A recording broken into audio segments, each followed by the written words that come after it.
We guide you through how to buy crypto on Binance with debit card. So first, open the Binance app or website and log into your account. If you haven't completed identity verification yet, finish the verification process before continuing. Once you're logged in, tap Buy Crypto and choose debit or credit card as your payment method.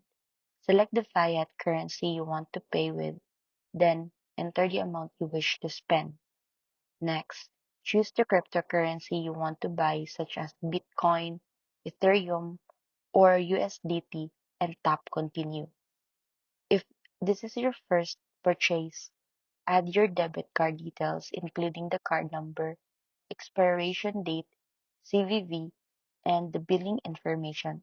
Review the exchange rate, fees, and the amount of crypto you'll receive, then tap Confirm.